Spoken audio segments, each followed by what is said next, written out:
Welcome back, listeners. This is Katie, and right now, it's just Katie. I am here to let you know that this episode, Bridget will not be here. Wah, miss you, love you, enjoy your time off, Bridget. Girl is busy, girl is making money, girl's living life. So we're going to have a couple guest stars joining me on some of these episodes. So give a listen, give a like, all the good stuff. And yeah, Bridget will be back when she's back. Surprise, you know? It's a surprise for you, it's a surprise for me, it's a surprise for us all. So enjoy. Sisters, sisters who've seen it. We are the sisters, sisters who've seen it. Sisters, shooby-dooby-doo-wop, sisters, shooby-dooby-doo-wop, sisters, sisters, sisters, sisters. Sisters who've seen it. Hello. Welcome back, listeners. This is a very exciting episode. Very, very exciting to introduce my guest for today. My guest, my friend, a really cool guy that I'm excited to chat about movies with. And this is my friend, Jahleel! Hey, what's going on? How you feeling? What's going on? What's going on? Guys, Jahleel's so cool. Like, he's probably too cool for this podcast, but that's okay, because we got him. He's here. We love him. So he's an honorary sister for today. And we're going to hear more about Jahleel. But first, I'm going to introduce our podcast so you know who we are and what's happening. All right? So, listeners, we are the Sisters Who've Seen It, the podcast where two sisters who are not movie critics look back on some of our favorites throughout the years through a psychological, ethical, and familial lens. I'm Katie. I'm Jahleel. And Fame. I'm gonna live forever. I'm glad they had the song in there. I wasn't sure if I was gonna hear it, and we heard it. So, Jahleel, what's the movie this week? This movie is Fame from 1980, directed by Alan Parker. Yeah. It's a movie about students, at least 5 students, and we follow their journey through the High School of Performing Arts, which was a high school back in Manhattan on 46th Street, West 46th Street, and that high school merges with another high school to form Philo H. LaGuardia High School, which I didn't go to, but like when I was in middle school looking at high school, the big high school books, No, I didn't go to that school. Oh my god, you could have been Fame. Oh my god. Wow. I could have. Wow. I could have been. So the remake came out in 2009, actually. You know, and then so I got introduced to the movie because like in 2009, 2010, I was in 5th grade, and like my elementary school and middle school was the same school, so I wasn't changing schools, but like I knew I was getting ready to go to high school, so I knew I heard about, and my brother, and my cousin, they were going to high school, so I was seeing their journey. So looking back at, the remake, and I think I was around like in the 7th or 8th grade, I was like, let me check out the original movie, Fame. And once again, it's about 5 students who followed their journey in performing arts high school. There's a few of them are majoring in dance, a few of them are majoring are acting, one of them are in music. And one of the performers, Coco, played by the late great Irene Cara, she played Coco, and I think her character was so talented. She could have been any 3, music, dance, or acting. But it's a really great film, and I think it really shows that what it's like to, one, go to high school in the city. Yes. I was reading about this, like, with the filmmakers and producers and director really wanted to, show is, like, what it's like for students when they get that harsh, that real reality of, like, what it is to be in the entertainment industry, what it takes. Yeah. See, I didn't go to a performing arts high school. Like, that went to, Academy for Career in Television and Film in Long Island City, Queens, ACTVF. That's where I first, found my love of filmmaking and editing. But, like, when I was in 7th grade and 8th grade, like, I remember, like, getting the LaGuardia book and like looking at like performing arts high school. And I remember seeing that movie, like one of my favorite scenes from there. I don't know if you want to dive deep into the yeah, well, I want to just give some context for the listeners. Okay. Jahleel not only is obviously super cool, but very talented, and our connection to each other, Jahleel, the way we met was through music. We both work part-time for a professional drumline company, and that's where we met. And you'll play bass drum, or you could probably play all the drums, I'm sure. Yeah, everything but quad. Okay, I'll go ahead right now and say, well, quad, maybe I'll, you if could give me more, probably give me wing more time. it, though. I'm Maybe, sure, maybe, you know, maybe. with the sticks and all. I also think one of your talents is you are also a great dancer. And I don't know if you feel that way about yourself, because I know the type of dancing we do for this company is more of like, hype, we're hopping around in a parking lot and we're like sweating, everyone around us is drunk, but yeah, man, like we have a good time. It's just so fun. You know, I've been performing with the G Line. You know, we've been performing with the G Line for a minute, and like, you know, it's just fun. You know, yes. like making the cadences our own, going out there and like really, you know, bring dance moves. You know, and a lot of NFL teams have a lot of great drum lines out there, but I think with the G line, we really be dancing. We really have fun, like and like I think we're doing 360 spins. Like it's kind of crazy. It's like we're throwing drumsticks to each other. Yeah, across, that's and my it's like, favorite. it's so, I love that. That move is just so fun, because I remember doing something like that in BCD, my old drumline I come from, Berean Community Drumline, which Ben Nadler, he was an instructor. Yeah. I remember when our competition shows, 2014. He put in throwing sticks across to each other, so it's just like now doing that now. You're like, you know, I know how to do this. I've been trained. Well, and that's the other thing too, is it's like when we kind of got to know each other over the years, and I don't know, I can't remember like the moment that we both realized we love movies, but every time now I do a gig and you're in the same gig, we always do a little check-in, or always like, what movies are we watching? Where are we at? I love that. It's so fun. But you not only musically are a very talented person, you have a lot of involvement with film. And like, that's just really freaking cool. And do you want to talk a little bit more about some of your involvement with that? Yeah, so I run a production company, Hype Man Hills Productions. I've also have experience, you know, working, PAing on bigger productions like If, directed by John Krasinski, that Paramount released in 2024, and Joker 2. Woo! Which with Lady Gaga, Joaquin Phoenix. I'm actually wearing the Joker thing right now. It's like your merch. Yeah, the merch. Represent. I love it. And that was fun, you know, seeing like, you know, from, cause I was in health and safety PA, so that was really cool seeing from that perspective of how my one part, how it contributes to this whole thing, making sure like, you know, everyone is tested, everything's good, like even, and it was cool with like If, cause like I really had to be on set and really see you know, like the movie get made, you know what I'm saying, really see, you know, John direct, and like, you know, we had a really great director of photography, Janusz Kaminski, I hope I'm saying his last name right, but he like, you know, was director of photography for a lot of Steven Spielberg's movies, you know, so it's like seeing like a huge, it really felt like, you know, I went to, you know, going to Academy for Career Television and Film for high school, then going to Purchase, being part of the Film Conservatory, so 8 years of film school. It felt like, you know, more film school, but more in professional. Like, oh, this is what me and my friends and my collaborators do, but this is like on like a bigger scale. It was great. But with my production company, you know, Hype Man Hills Productions, I formed that in 2021. Ooh. And we've been doing a lot of productions. We started working with the Westchester Youth Borough, you know, doing a COVID documentary called COVID, a youth retrospective, about how the students of Westchester, how they deal with the pandemic and how they dealt with that in the early stages of the pandemic. With that, I also have done PSA videos for Westchester County and Hudson Valley. PSA? That's bringing me back, man. Wow, I didn't know that was still a thing people did. Well, yeah, but like not like PSA, like the old school drug PSAs from the 80s. That's where my brain went. Where it's like, this is your not those drugs? Like if you drugs.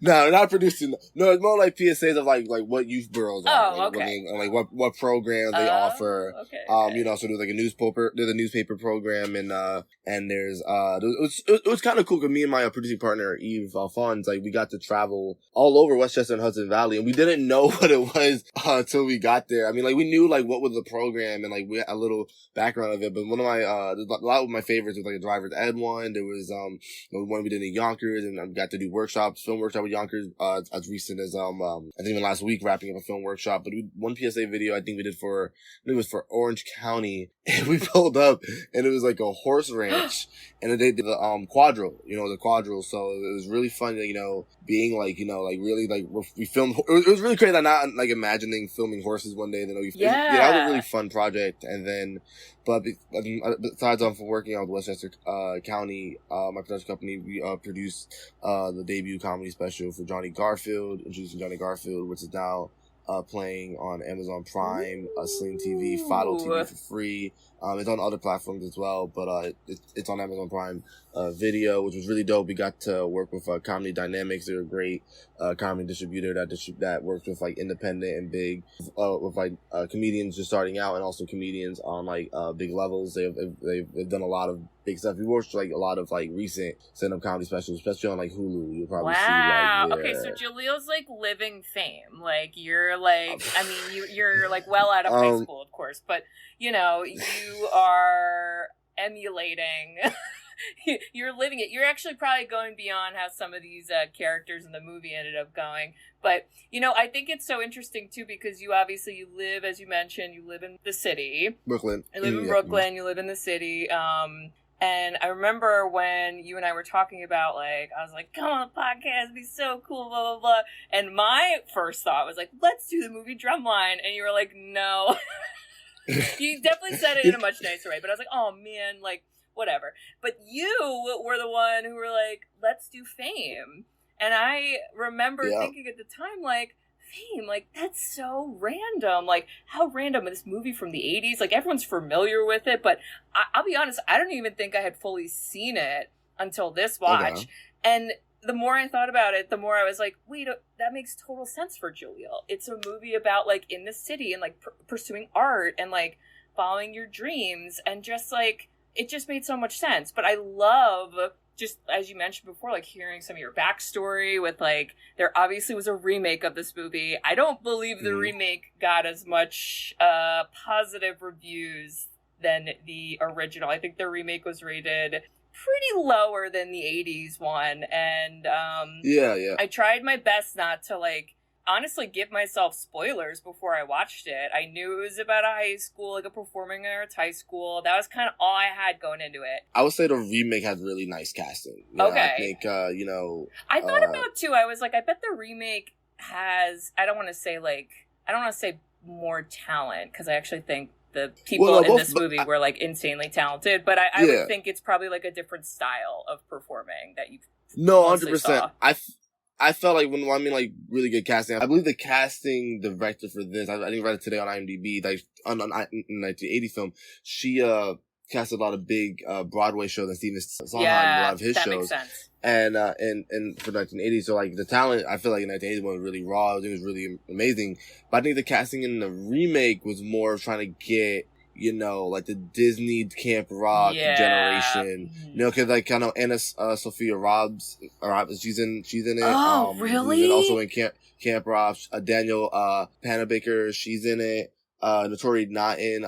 She was in 3LW, and also she was in Notorious. Okay, that's where my brain went a lot of times. So I was like, oh wow, that Nickelodeon show Victorious, which I'll be honest, I didn't necessarily watch, but again was familiar with, knew of. I was like, literally is just Fame, but like as a show, and there's less diversity, and that's not good. So what? Like, huh?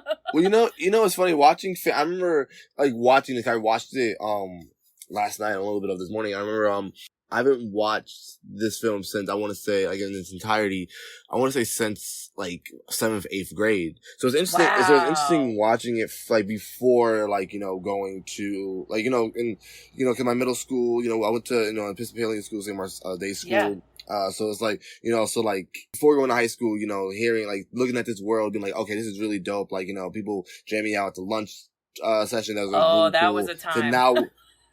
To now watching it, as an adult, after graduating from Purchase College, a performing arts college, and like seeing, even like, in collaborating with like, a lot of people who come from LaGuardia. Yeah. And LaGuardia like produces a lot of talented people. But like, I feel like Fame, I don't know, I remember just like being so intrigued of it, just like thinking of like, like it felt like High School Musical, but in reality. Oh my God. You know what I'm saying? Okay, like, and the scene where they're literally singing in the cafeteria, and it's like, mm-hmm. I was like, oh, this movie walked so High School Musical could run. Like that's what's happening. But yeah, I mean, we talk about that a lot, like on this podcast, is this whole idea of like sometimes with these movies, especially like nostalgic ones, how, you know, one point in your life you're going to see it one way, and then as time goes on, you'll see it differently. And I gotta say, after, you know, having not seen it prior to, in full transparency, I dug it. Like, I was into it. I think, you know, Jahleel, I've mentioned this to you before, and the listeners certainly know it for me. I'm a big fan of Degrassi, which is a very dramatic Canadian teen high school series. And I think that's what I liked about this, was I was like, yo, this is so Degrassi, but like in the 80s and like in the city, and like they're performing, and like it's a little different, but they just kind of like, yes, there were the performing aspects, which I liked a lot, but they also were just like teenagers with like real stuff going on, like hardships with families, hardships dealing with teachers, dealing with personal relationships, with friendships, dealing with like figuring out who you are as a person, which is a big thing that, like, that's a universal experience. Everybody goes through that when we're, and a lot of times in high school, that's where it's coming up. So, man, I dug it. Like, there was so much of this movie, I was like, this, like, holds up. I can understand why when this came out, it was like such a cultural phenomenon. I mean, it was nominated, I think I read like 6 Academy Awards, and it only ended up winning 2, and they were for music, which is like deserved, you know. But yeah, you know, so I do like to kind of like, we can talk through a little bit more. And this is a tough one to go sequentially, I feel, because you really go from like, hey, here's a bunch of people auditioning. You have to audition to get into this high school. And then it really, like, as you mentioned, we focus on a couple characters, and we go the entirety of 4 years in high school. Like, I was like, whoa, I've lived like multiple lives by the end of this movie. It's crazy. How'd they fit that in 2 hours? What's going on? So maybe we can kind of talk about each character and go through their personal journey. Did you say you felt like there were 5 characters we were following? I felt like I remember there was 3 we were following, and there was a lot. I was like, whose name? I had to get the names. I gotta look up name. You know, like, I'm just like, what? Because I know there's 3 characters. There's Coco. So Coco is she was a dancer, and then she also was a great singer. Yeah, so she I remember in the beginning of the movie, she like mentioned like, oh, I'm able to, like, audition for any department. You know, she was very much knowing she's going. She's like the J-Lo of the. I wouldn't say Jahleel. I thought she was in the sense of like a triple threat is what I was trying to say. Yeah, triple threat. Yeah. Not, you know, like funny? I've actually. Don't worry.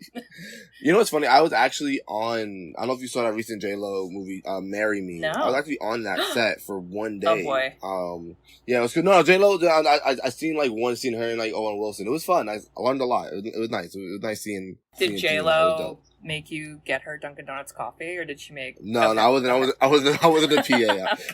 I was in college. I probably would have done it. Oh my God! Yeah, just to get the foot in the door. Well, and hey, we see that in this movie for sure. But you know, I feel like Coco's whole thing is like, yes, she's multi-talented, but I would say, out of all the other characters, maybe compared to like the Ralph character, which we'll talk about, but I feel like she is very like, I want to be famous. Like, she's like the epitome of like, I'm doing this for fame. Like, it's not as much of like the art, and I think she likes the art and appreciates the art, but it definitely is like, how can we get famous? She like goes, it felt like the first week of school, she was like, hey, I don't know you at all, dude, but like, let's like make an album. Let's do a band. Let's go do some weddings. And I was like, this girl's hustling, and I don't hate it. But also, she's 14, facts. think, so I'm confused. I thought the Coco's character, just like the excitement of just being able to, like, you're supposed to create art. You know what I'm saying? I feel like my biggest, like, meaning like, you know, when you're in school, that's your job. You know, like, you're a student and you're also an artist, and also like doing that, like, in high school. I remember, like, in high school, like, I didn't go to a performing arts high school. I went to a film high school, but I remember, like, literally freshman year, because at the time I didn't have the editing software at home, I would literally like Katie, I remember like literally just thinking about the sequence in my head, how I want to cut it. Like even days I didn't even have production, I'll just literally think about that all throughout the day. Then I'd have production and I'll edit it. You know what I'm saying? So I feel like that like excitement is so fun. Even at purchase, like, you know, I mean, I'm in college and like my final assignment is to make a movie. Yeah. You know, like you know, like when I was making my junior film, Black Freshman, like literally, it didn't feel like I was making it my junior thesis film. It felt like, oh no, I'm just making a movie. Right. Like, and I'm doing check-ins with my professor. Like, you know, we casted this, or we added the music, we did this. Then COVID happened, and then now we're doing a lot of stuff virtually and getting it to points for festivals. But yeah, I feel that feeling with Coco. You know, like is being excited. And just grinding. Yes, you know what I'm saying? Like the grind. When you first get there. Yeah. She definitely, I think, was grinding. To the point where when we got towards, like, the end of the movie, which was, you know, depicting their senior year. Yeah, Coco Scene thing was hard to watch. That was, listen, there's trigger warnings for this movie. I mean, not sexual assault, but, like, I mean, technically, that's child pornography. That was hard. She's under 18. I don't like it. Yeah, she does get herself in an unsafe situation with a man who basically puts her on a casting couch, and that's bad. That's probably one critique of this movie, I will say. Not the depiction of that, because I'm sure that's very real and horrible, even today. But I didn't, and it's the times, you know, lots of boobs.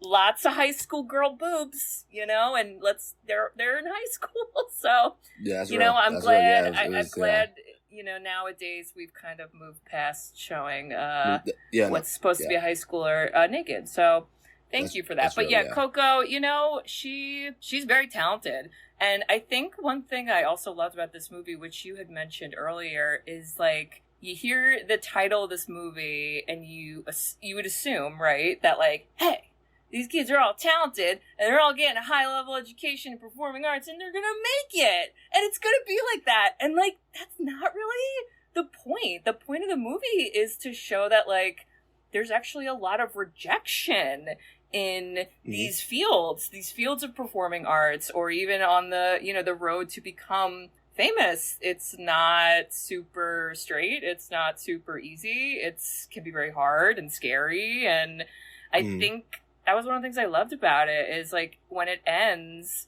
it's just ending on like their graduation, and we have no idea. There's no like, you know, epilogue where it's like, and then Coco went on to go to like, we don't get any of that shit. You know, it's really, it just cuts. Yeah, it's just like, it's done. Good luck to them. Who knows? And you're like, who does know? Not me. But you know, it's funny you say that, because like, you know, filmmaker, I think he said like, it's funny it's named Fame, because like there's nothing, like you don't see any of them get like famous. You kind of see fame, you see the struggle. Right. You see the struggle, like the reality, what it's like. You know, like one of my favorite lines in the movie is when after one of the characters doesn't have a good stand-up set, and then Ralphie comes in, like, what do you expect? Like all anyone promised you was, it's like, if you wanted success, you came to the wrong place. Like, all anyone ever promised you was 7 classes a day and a hot lunch. So you know, the rest is up to you. You know, as you know, it's kind of wild seeing that. You know, really getting like really young, seeing the real realities of like, oh, this was like be an actor. You know, be like an actor, or what it's like to really like study, like, you know, the dancers, they go through a lot. You know what I'm saying, in terms of like, you know, their education and their training. And, you know, studying, you know, music. You know, I feel like filmmaking, I think there's like, that's a similarities, you know, going from like a film high school, like also looking at performing arts high school, is like, you know, we all are artists at the end of the day. And even like, you know, auditions. Actually, funny enough, I've been through the audition process, not at LaGuardia School Based on Faith, but I've auditioned for Frank Sinatra School of the Arts in the city. Cool. And I auditioned for Brooklyn High School of the Arts when I was in 8th grade. My friends in the middle school wanted me to audition for LaGuardia, and I just really, I felt like, I was nervous. I was young. I was nervous around like, you know, the 8th grade. I didn't audition for like, but I auditioned for the other ones, and it's nerve wracking. Yeah. You know? It doesn't mean you're young doing all that, you know, and it's like, you know, thinking about you want to get to this high school. That being said, I am grateful that I went to TVF, and like, I always tell, you know, my friends and everyone, like, I think, like a 16-year-old Jahleel, one of the best decisions I made was like majoring in the editing cohort for junior year, because junior year, that's when I learned how to edit, and the skills and the way I edit now, I like when at it now, I still use the same skills. Yeah. You know what I'm saying? So this is the same organizational skills, the same way I learned that TV. It was funny. I was at Purchase and I plugged in my hard drive on the big screen, and my classmate was like, "Oh my gosh, you're so organized." I was like, "Yeah, from my editing teacher." Yeah. Shout out Ryan. Yeah. It speaks to this also kind of perspective that is shown in the movie of how, you know, you have some kids that are coming into this high school who are obviously very innately talented, but it's still school. And there's still education that needs to happen. And I know you have had experience with like teaching, whether it's music or whatever to some degree, as have I. And like, that's definitely, I think, again, a universal experience that can come about where if you have someone coming in super talented, they kind of, not so many words, think they're really hot shit and they don't need to change or they don't need to level up or they don't need whatever. And the whole point is like, well, no, of course there's things we need to learn. Or maybe you need to learn about yourself and like, you know, having someone help get you there. And I think the character Michael, I think that was who it was. The guy who was like basically a DJ, but he wasn't ever calling himself a DJ. Yeah, you know what's funny about that character? I remember like watching that scene and like looking at him like being like telling his conservative like music teacher like, this is the new way of art and music and everything. My first thought was like, yo, he's right. He's dead right. But there's just another way we could go about it, you know? No, for real. Like he was just like I think they were trying to show like a character who wanted to forego his training, and to do his own thing. But I love, and even seen this when I was younger. The last shot of the movie, or one of the last shots of the movie, when you see him playing the violin, bass, like really like growing into the instrument, really like understanding like what it's like to be like a professional musician, like understanding like if he wants to do his music, he has to like understand everything else, you know, in a way. And like really like, and like just seeing his dad in the audience is like so proud. Like it was a really good moment of being like, okay, like let me have the discipline of a musician to understand, so I can understand my craft, take my craft further. Gotta start at the basics. And I think what helped this movie and like really helped depict all the character growth was like, it was a very like, you know, sequential period of time. Like you're going through all 4 years of high school. So every one of these characters are focusing on like, you're seeing growth. They're really folding it in, easy to do when you have lots of years, because that's just kind of how life works. Like everybody in some way is going to grow and change. And, you know, I would say most of the characters grew and changed for the better. I'm seeing, like, I don't know why she's one of the top people. The one character, Lisa, who I thought she was going to be a little more involved, but, you know, again, we had a lot going on.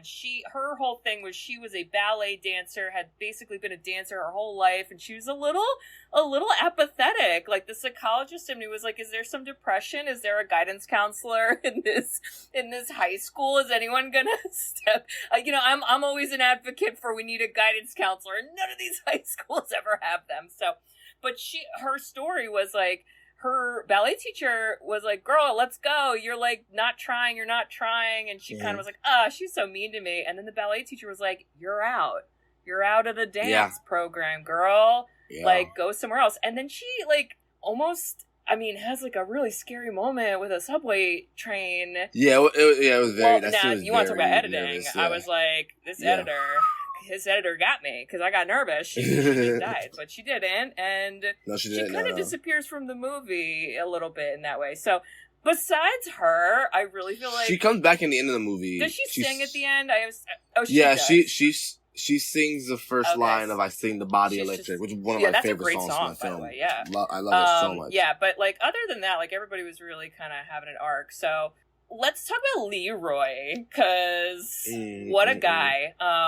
His whole thing was he showed up at the audition not for himself, but for a friend. For a friend, and the friend, she was really enthusiastic, and she's like, not good. She's like, he's just here as my dance partner, and he was like the best dancer ever created. And I was like, what are we doing? But his whole story is like, his life had been hard, and I would say probably continued to be hard, even as he's progressing through the high school.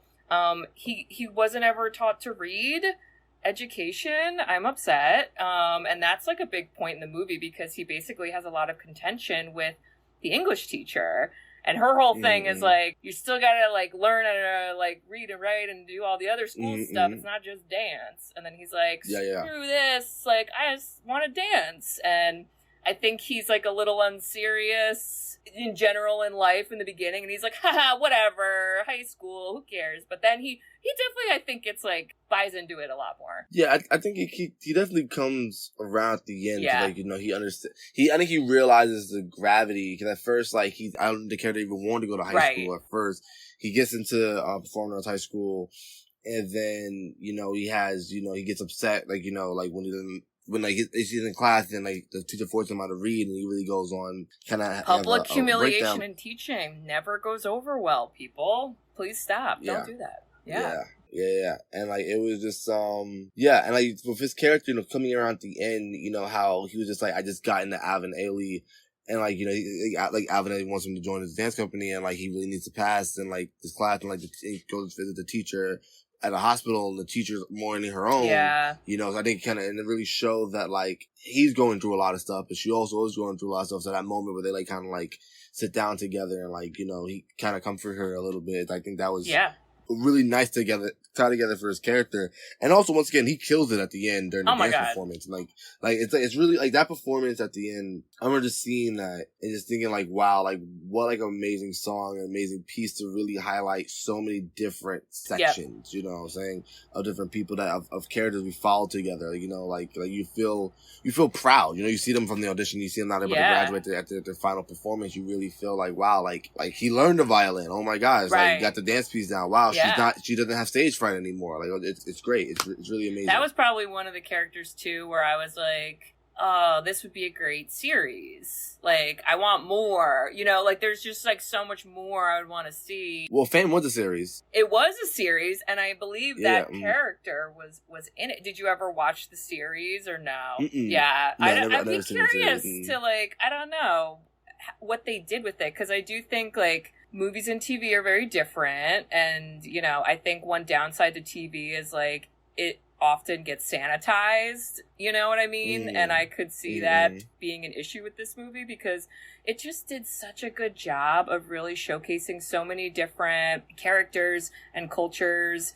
backgrounds, and just representation. And in the 1980, we're not even like the back end of the 80s. We're like straight up beginning of the 80s. I mean, they filmed it in 79, I believe. They filmed it in July to October in 1979. Just blew my mind. And a lot of the stuff I read was really like praising the diversity and just kind of like the representation and like what that meant and like how groundbreaking it was. Even the fact that they had a character who outwardly identified as like a homosexual. I don't know, man. I was just like, whoa. Like, I think that's why I kept thinking of Degrassi too, because that's, in my opinion, that's just another show that like just does a nice job of like it's not giving you like the sanitized version of life. It's kind of showing that like there's lots of different ways that people experience life. And there can be a million factors on why that is. And you may all be in the same place, but that doesn't mean you're having the same experiences. Or that even outside of here, you'll have the same experiences. And man, it was just like fucking good, man. Yeah, no, it gave like, I know this earlier in the podcast, it gives like, you know, kids a reality of what it's like to obtain this, because you know, you get hooked with the name Fame. It's like, oh, all these kids are gonna have like record deals and all this stuff, but like you really not and as you said, like, you know, there's no epilogue. You never know what happens to any of these characters, you know. But like, I really feel like even watching it younger, like really being like, one, to be the drummer to start the Hot Lunch Jam would be amazing. You know, like that would be just like, listen, that would be so like, dope. High School Musical. I mean, even the South Park parody. I'm like, this is all because of Fame. Thank you, Fame. Thank you, Fame, for all of that. It's really great. You know, the music there is amazing. You know, music, in it, you know, even like, you know, when Coco sings Out Here on My Own, you know, I like a lot of the soundtracks I still listen to this very day. Like even like the gospel song when the gospel choir in the movies rehearsing, Never Alone is really good. Like I think I listen to that song and I sing The Body Electric the most. That song, you know, I was like, whoa, like I had to like look up stuff about it because I was like, I'm like into this. Like, is that on Spotify? Should I subscribe to that? Oh yes, is it? Yes, it is on Spotify. Yes, 100%. Okay. No, it's like Wow. Yeah, Sing About It Electric is such a great song to end it with. Like, even like that solo by Irene Cara, like, and Coco, like literally her singing I Heard My Own, like that scene of like feeling the music. Yeah. And like, even like, it really touches on so many different bases of being a musician. Like, even with Michael and his father's being like, hey, like, you make really great music. You need to really show this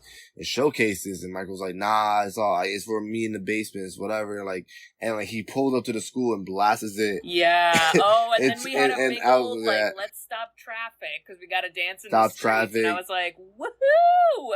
And then gets into a very mild fist fight. Like, it's still a fist fight, but it's a mild PG-13 fist fight. Even though the movie's rated R, it's a mild PG-13 fist fight. Everyone just keeps dancing around the two men punching each other. Yeah, like, it was great. I mean, I was like so into it. That was another thing, like, you know, as someone who just in general, if you appreciate art, like, yeah, you're gonna just appreciate even like the more less story driven parts of this movie, because there really is so much edited moments of like, hey, here's a guy and you don't know his name or anything about him, but look at him playing the violin. Isn't that cool? And I'm like, it is cool. Like, this is great. Like, no, it's so dope. Many parts like that I was like, this must have been fun to edit. I'm sure it was fun to film because you're just having all these talented young people like, hey guys, do your thing. We're just going to be filming over here and then we're going to like put it in somewhere. Yeah, and like even like the choreography, like even figuring that out, like I think the movie like was great. Even seeing it when I was younger, like even like to now seeing it as an adult and like seeing like wow, like having appreciation of like even like friends and colleagues who are actors and dancers and in these professions, like oh wow, they really had all these trainings and then going to these schools and continuing with this craft. Yeah, you know, it's well in the movie, like you said, like, you know, definitely like the dark parts of life that can happen. I mean, we've got like freaking death. There's people have lost people that matter to them. There's an abortion, I'd say, moment because it kind of comes and goes quickly, but it's there. Drug abuse is definitely like a piece of it. Poverty. I mean, and then, you know, the sexual, like women being sexually exploited and or abused, and that's horrible. Like, yeah, man, a lot of stuff. But I do think like the acting, like the acting characters were so interesting too, because I would have never predicted we were gonna get to where we were going with them. So these were, okay, let's get there. So we got Ralph Garcia, and they like were racist and said his name wrong or something, and he's like, that's not my name, and then nobody cared. That's horrible. He's Puerto Rican man, and he gets into the acting, Ralph, but he's very into like comedy. And he's like kind of like class clowny. And it's funny, he auditioned for every single department and ended up in drama. He's like, I'm just trying to be here. I don't know, guys. I gotta get out of my house because things are crazy there. And I'm like, I get it. I get it, sir. I'm just happy like the teacher saw something in him. You know, okay. That's really dope. I mean, let's just say it now. I do think the best teacher was the acting teacher. I just felt like he did see the potential in those kids, and he wasn't judgy and he wasn't mean. And he was just like, guys, let's just all cry together. And I'm like, yeah, like I'm always about that. So Ralph gets in, and then there's the character oh God, I want to say Dee Dee, but that's not it. What the heck's her name? Doris. Okay. Doris's thing is when she auditions, she's kind of like, I'm scared, I'm mousy. Her mom is like an emerging stage mom. I don't love it. She's like, I'm going to be in the audition and I'm going to speak for her and I'm going to do this. And you're like, eh. But again, the acting teacher was like fucking cool. He's like, girl, you just do you and let's go. And then she got in. So her whole thing is she's very like timid and is like, I don't know who I am. I don't know how to fit in. And then she becomes friends with, is his name Montgomery? Why am I thinking that? I feel like that is his name, right? The other acting guy? Yeah, Montgomery. The son of the well-known actress. Yep. We start the movie on him. He's doing like a monologue. I did not realize it was a like audition monologue where I was like, why the hell are we listening to this guy tell a weird story about being an army and I don't know. And then I was like, oh, thank God, it's just an audition. Oh my God, okay, I don't know what's happening. Oh my God, they got me. They got me. So I think like in the beginning, like stick to that monologue, it's from a play, The Dark on Top of the Stairs. Yeah. And I think, like how the director began the movie on this, I think like a shot of Othello. I'm reading right now. The first shot of the movie is like a poster of Sir Lawrence Oliver in the role of like Shakespeare's Othello. And, like, yeah. I'm reading right now. Like he says, like Oliver considered to be one of the greatest actors of all time. You know, he experienced stage fright. You know, being in the middle of a performance and lost all his self control during the production. And instead of the director's Parker, director of Fame, his subtle way of saying the film was about to strip away all the glamour and starry-eye illusion of young people's aspiration to the career in the show business. Yeah. Symbolic beginning in the very scene of the film, which is acting student Montgomery McNeil never forgets his line in the middle of his audition in drama prior to school. So like, I guess it's a subtle way of really showing like, hey, like this is real. This is about to get real. And what a real moment too, because again, so real life of like, yo, this is like a 14-year-old kid, like, and he flubbed a line. Like, that's what kids do. You know what I mean? Like, we're here to learn. We're here to do it. And I gave such kudos to that acting teacher because I don't know if you've ever done any acting, Jahleel, but I have. Your girl used to do some acting classes, and I remember, like many moons ago. And I just remember like very quickly making the connection that it was very heavily based on like emotions and like, you know, you're not just copying action and like what you look like, you have to like copy how someone feels. And I thought that was like, they did a really good job, I think, in the movie of like highlighting that so much. And I particularly saw it when you get to the part of the movie where the teacher gives them an assignment where he's like, I want you to tell me about like the hardest, you know, thing you've ever gone through, or like one of the hardest things you've ever experienced. And like, you know, nobody's gonna fucking know if it's real or not, but our main characters kind of do give us like real takes, and Montgomery's is that he like comes out and that's a very powerful monologue of just kind of making reference to like, yeah, I thought I'd grow out of it, but then I kept growing and it never changed, and like everyone keeps telling me it's wrong, but it doesn't feel wrong, and you know, that's weird. And then like Ralph, his whole monologue was about, he idolized the late comedian Freddie Prinze, who, again, 80s, that guy is father to Freddie Prinze Jr. Yeah. Wow. I mean, we should have known, I suppose, but Freddie Prinze also went to that high school from our time. Like a lot of connections. Like I really didn't know who that person was, but I did do a little research because I was like, I guess this is a real person. Let me figure it out. And you know, that guy's whole story was, again, he was an aspiring comedian. He kind of met fame very quickly, very young, and he unfortunately, you know, died by suicide. And so Ralph was like, this was the worst day of my life. And I felt like that was the first moment you actually saw Ralph be like a person. I feel like I even wrote a note that was like, movie, you ain't gonna make me like Ralph now, are you? And then I was like, God damn it, you made me like him. All right. Well, you know, I feel like the producer, I think he heard about the Freddie Prinze, and he visited New York City in the high school of performing arts to really, you know, I think that's when he got to, like, you know, really want, and this before anything with it, no script, no director, and then that's when, you know, things got more attached, and that's when Christopher Gore wrote the script of a little later, and then that's when Alan Parker rewrote it for darker tone.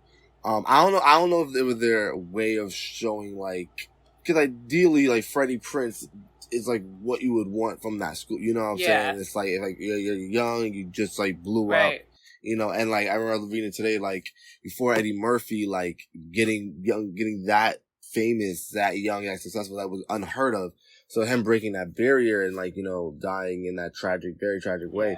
You know, I wonder if this was their way of being like, hey, like this is like shit to look out for. You know what I'm saying? This is stuff to look out for. I would say so. I mean, it definitely felt like a cautionary tale, because then you end up seeing like Ralph kind of ends up going in a similar, not like fully, but like kind of on a same path that could lead to that, where he does some stand up. And I was kind of like, Ralph, why did it take like, I think he starts stand up like his junior or senior year. I was like, you could have been doing this way long ago, buddy. Like, that's your jam for sure. But fine, we'll keep doing the acting. Yeah, and he does like really well with the stand-up, so then he kind of becomes like a regular, but then because he's doing regular stand-up, it's starting to turn into like late nights. Now we're drinking to like fit in. We're hanging with these people to like fit in and make connections. And like, I would imagine that that's, again, probably an experience that people might have if you're trying to like get your name out there, get connected with people. Like, it is a lot of schmoozing. It's a lot of who you know. Many things in life are, but I thought it was very interesting. And at that point, Ralph and Doris are dating. You know, I wouldn't have put them together, but fine. Yeah, what's interesting about that character, he really idolized Freddie Prinze and like really idolized his success and like his comedy, you know. And for the fact that he really wanted to like, you know, really be like the stand-ups and hang out with the grown-ups, you know what I'm saying? Which is like, you know, just speaking to the point of I hear, you know, one of my mentors is a stand-up comedian, like, and I usually like I study like stand-up comedians' journeys, and like, you know, I watch like stand-up comedian shows, and literally like a lot of it's like literally is staying at like at the club, you know, barking outside, and like literally like, you know, trying to have stage time at night, you know, connecting with people. And like, that's one thing if you're in your early 20s, you know, in mid 20s, you know, early 30s, whatever. That's nothing when you're in high school, you know what I'm saying? And that's, but if he idolized like Freddie Prinze, it's like, I need to do this because he did this young, and like, and also like we have, like, you think about like he was, his first night he killed, you know, he did a great job. But the audience was also mixed with his friends as well. So it's like, that is something to take note of, isn't it? That's a fun show. But which I did love that everyone supported. Like every single, there wasn't like not one character like left out, like like, I mean, it was just really dope. Like really seeing him like, you know, performing, like he felt that like feeling, oh, now I'm gonna get my own sitcom, it's gonna be lit. And then him bombing, right? Because after that argument with his girlfriend and Doris, then like literally like really feeling like afterwards, really feeling like crap, and like literally and I that scene afterwards where Montgomery comes to him like, hey, this is part of it. Yeah, that's part of it. It's just, you're gonna get rejection. Absolutely. I love how they showed that. And then they didn't show like, you know, cause I wonder if they could have easily showed, you know, Ralph's character like literally like having a really great set, and then after he performs, he like gets like on a guest star as a sitcom, and like it's like, oh, where is he? He's missing school now to film this and to film that, and like, you know, and like he's doing that. But like, no, they were like, no, like, you want to do this? I think in every profession, it's like, you want to do this? Okay, this is what it takes. Like, this is what it's the grind. Like, it's like you gotta like. You gotta put in the work that no one wants to do sometimes to get where you want to go. I also, I love too, there was like a scene where you saw a character who, when our main characters were freshmen, this person was a senior. He was like a guy. I don't even fucking know his name. But like the Doris character was like, ooh, he's hot. And like, you know, he's off to Hollywood and like, he's gonna make it big fame. And then like they're, you know, later in their high school career, and then he's like waiting on them. Like he's like a waiter, and he's like, yeah, it didn't work out. And they all kind of like, you know, again, I think it's a very real moment. Like, showbiz is freaking hard and competitive, and it's just not a guarantee. But like you mentioned too, the whole point of anything that fits under that umbrella of art is, if you're doing it like for the right reasons, the right reason is like you're making art. It's not you're not doing it for the fame. They also show his character also like going on more auditions. He's like, hey, I have a call back. He's trying to be like still more optimistic, and it was I think it might have been a wake up call to the character. It's like, oh shoot, like he didn't go straight. Right, it's not to, like you know, immediate guarantee. Absolutely. And I think it's funny. I think in this version they show that scene in a better way. The remake, they show it in a weirder way, in a very... Is it like the guys like begging for coins in the alley? Because I could see that being dramatized. No, I think it's more of like in a creepy, like he's like actually an actor who actually made it. You know what I'm saying? Or and like the actor, and he gets one of the student actors come to this trailer, and he's kind of creepy with her. Yeah, then she like walks out. Yeah, and that's in the remake. And I'm like, oh. in the 80s, they're like, we will show it the right way. Yeah. And the remake, they were like, I don't know. The remake has its moments. I remember that one scene. That was a big difference. I remember seeing that from the 80s one and the one in the remake. Yeah. It's not like the level of treatments and like really like agreement of the last scene in this movie with Coco, but like it's still like there's a little it's cringe. Cringe. That's a good word for it. Yeah, man. It's cringe and it's cringe and it also is creepy and weird and which like is again probably real life, but also there's ways to show it. I was just interested in seeing like how they showed in the remake like that character made it versus like this one he's waiting. Yeah, like they changed it so substantially. I wonder. Yeah, I don't know. I feel like in this movie too, I was a little. I don't want to say worried. That's not the right word. I'm not sure what the word is, but like when it started, again, having not seen it, I was a little like, is this just gonna be a movie with no plot, but I'm watching cool talent? But there really was a plot. There was. There scenes where it's not driving the story and it's just like awesome to look at or listen to? Absolutely. Mm-hmm. But I didn't mind it. Like there really was a story, there really was a message, and there were a lot of different messages that are very realistic to life. Like you're not gonna go immediately become famous, and that's life, and you gotta work at it or keep doing what you're doing if you wanted to kind of get there, or you just keep making art and you do that. So I really dug it. I mean, and we always ask this question when we get to the end of discussing a movie, but Jahleel, would you watch or don't watch Fame? 1980 Fame. I would say definitely like watch it. I feel like, there is a good nostalgia for it. And I know the reason why in 2023, the Library of Congress, added it to its library. So the National Board, forgot the name of it, but they added for, it's like influential films, right? Oh, was another thing we didn't talk about, but like this movie also skyrocketed the fame and popularity of the Rocky Horror Picture Show, which was cool because they show like if you've ever been to, a live Rocky Horror Picture Show, like event or whatever they call it, like it's like an experience. You're not just sitting watching a movie. It's like a immersive experience. And this was the first movie that ever depicted that on screen, and it like made it more popular. And now it's like a cult thing, and it's still going on now, like so many years later. No, 100%. It's so cool. But I feel like, it definitely still holds up. I think it definitely shows the reality, what it's like to be a performer, want to go for this dream. Yeah. It definitely strips away of like any sort of like, nowadays people think overnight success, go viral, but it's like, on one hand, it's like there's a real craft behind it to have a substantial career. And, I think that's what like, these teachers are trying to get into these students in this movie, and students seeing firsthand, like, hey, like the stress, the BS you have to go through, literally the anxiety, the depression, the hearing that you're not going to make it or you're not good enough or like, you can't, all those things, and still have this love that you really want to do and to perform and like really just to go through that.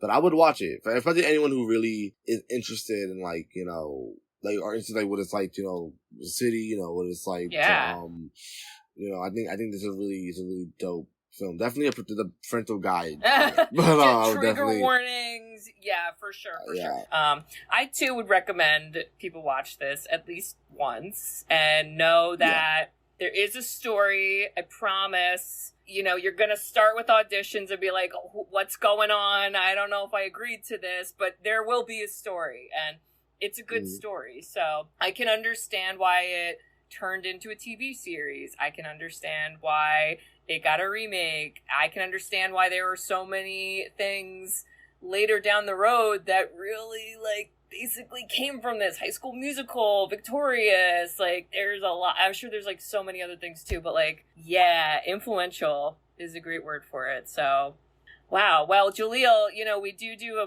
part in this podcast, and I'm going to encourage you to try your best with this, where we like to profess our love for each other by doing a little movie comparison. So here's mine for you. Jahleel, if you were auditioning for the music or dance or acting or singing or whatever program, whatever one you wanted, and I was the teacher running the auditions, I would say, yes, we need him. Did you see his dancing? Did you see him at the New York Giants tailgate? Did you see him? Get him in there. And I'd do that for you. I appreciate you, Katie. I appreciate you. I feel like if I was in that school and I had to pick like someone to study under for a musician or like any musician to study under, I'll definitely choose you because you're probably one of the top percussionists in that school. We would just start our own drumline and be like, now we're gonna go do Fame drumline. Hurrah! Fame drum. That could be a movie, Jahleel. You looking for a movie? You could do like a drumline version of Fame. I'm just saying. I can see it. I remember seeing the drumming in this film as a kid. Like seeing like how he wasn't like a character, but you see him like pop up. You know, like you see him at the audition. Then you see him like during the school year at the graduation. Like, oh yeah, that one guy. Oh yeah, like, he was jamming. It was great. It was awesome. He was killing it. He was killing it. And, you know, listeners, if you also would admit Jahleel into the performing arts high school because he's very talented, and if you think that, like, you know, this movie, I just think it needs a little more, like, accolades, and I think it needs a little resurgence. I want, like, the Gen Zers to experience this movie. How do we do that? I don't think it's streaming free anywhere. I did have to pay for it to rent it. But you know, I want that. I want it to get its like resurgence because I think it is very relatable in a lot of ways. And if you think that like performing arts high schools are freaking cool, there are certainly not a high number of them, I would say, near me in New Jersey. Well, there's like one I could think of, but I don't think it's anywhere close to the level that you probably see in the city or anywhere like that. But like, there is a lot of talent out there. So I don't know. How can we support them? Show up at their concerts? Like, let's do it, guys. Because like, there's real life kids going through Fame right now, today. Well, not today. It's summer, but you know what I mean. Like, they're living it. So. Now there's so many talented students out there. There's so many talented students out there, performers out there. So cool. Well, I'll say one thing. Like, at least with TVF, with filmmakers, like you could definitely. I think there's something called the New York City Public School Film Festival. I think a lot of people from TVF do stuff with that. Yes. Yeah. I think anytime you see like, you know, people to support art, like everyone just figure out, you know, like an event. You know, we were scrolling on Instagram and like you see like, oh, someone's playing here. You're like, oh, that's dope. You know, can I make it? Maybe I can make it. Maybe like everyone should have like an effort of like trying making it. Yes. To, like, oh my god. To the listeners.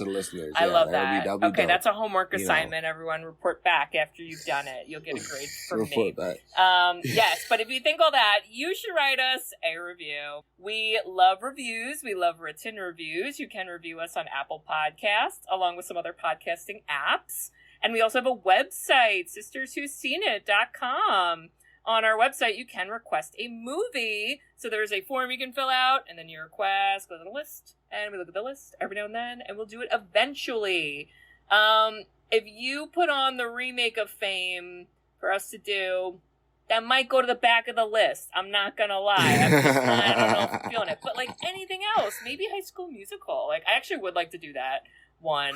Because the sequel will always be amazing. That's a fun one, I think. Yes, but and also on our website, listeners, you can donate money. Okay, you can give us money, make a donation. We also sell merchandise. All right, so if you want to rep us, go team, go rep us as you go to the high school film festivals and support them. And then you're double supporting.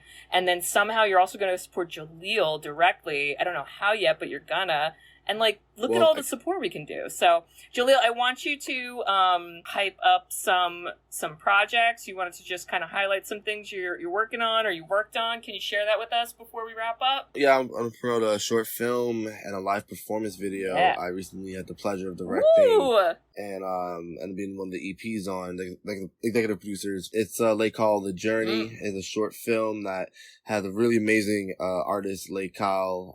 It's interesting we're talking about artists and artist journey in this movie Fame. It ties into like, you know, talking about, you know, Lake Hall's journey and like how he's a artist and he's really making his wave in music. You know, he had the opportunity to have his music on Netflix in the show Black Knight.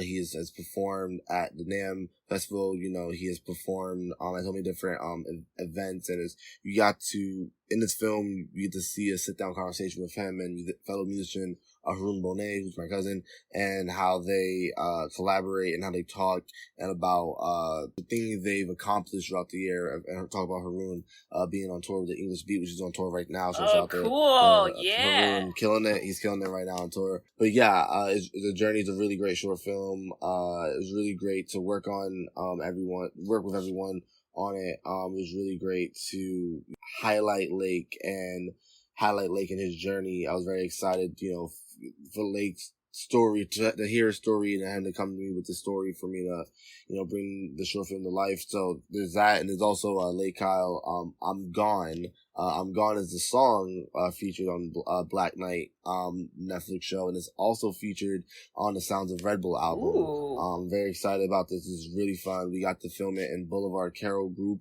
which is a really amazing rehearsal studio in the city. Shout out to one of the, EPs, Jahleel Soto. We got Anna, who's also in the band, Lake Kyle and the Skulls. Haroon plays drums. You have Jahleel Soto, Drelle on keys, and David on guitar, Jamil on bass as well. And the whole crew came together. It was really amazing. It was really great to see everyone, work together in this production. A great cinematographer, director of photography, Isaiah Lee. We also had Avery Farron, Avery from the G Line. Oh, yeah, he also worked on it. Avery. He was second camera operator. Oh my God, he was amazing. He killed it.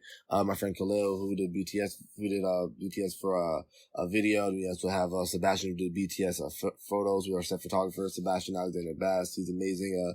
Seb made it. I just posted a few photos that he posted. They posted a few photos that he got on set, and Sebastian's an amazing photographer. And everyone came together from Cole, from the engineer, and one. Carlos Hernandez, mixing engineer, and Jonathan and Khalil for PAing. Everyone was just came together for this project. It was just really great. It was really fun, and Lake had really great energy for it.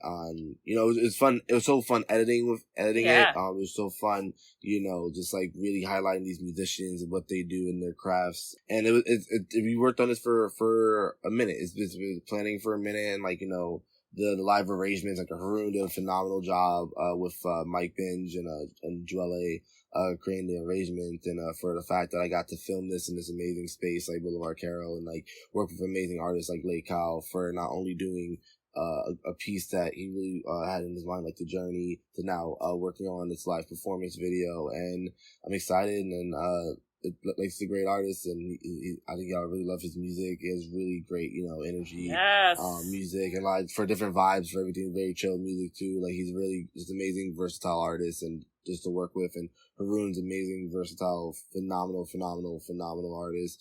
And I'm excited for y'all to really check it out. So it's called Lake Kyle. The Journey, and Lake Kyle, I'm Gone live performance. Yes, we're gonna share those out on all our socials too, and yes, definitely, please, everybody, check that out. I can't wait to check that out. You did share it with me. I didn't have time to look at it yet, but I'm gonna. And yeah, man, making art, that's your life. It's so cool. It is so cool. It's so impressive, and I love it. Yeah, it's a blessing. I love it. Awesome. I get to do this. It's a blessing. I'm very fortunate. I love it. Oh my gosh. Well, Jahleel, thank you so much for joining me on here. Thanks for making me watch Of course, Fame. thanks for having me. Thank you. I don't think I would have watched this otherwise. I'm so happy I watched this. I'm glad you enjoyed it. I'm really happy. I really did. So thank you again to Jahleel. Listeners, my sister's taking a little bit of a breather, so I don't know what the next episode is gonna be. It's a surprise for you. It's a surprise for me. Well, I'll be surprised next time, all right? But thanks again, Jahleel. Okay, and listeners, I'll see y'all next time. Bye-bye. Thanks for tuning in to Sisters Who've Seen It. You can listen to us on Spotify, Apple Podcasts, or wherever you listen to podcasts. Check out our website at sisterswho'veseenit.com, where you can email us, request movies to be reviewed, and keep up to date with all things sisters. Also, make sure to follow us on Facebook, Twitter, and Instagram. See you next week.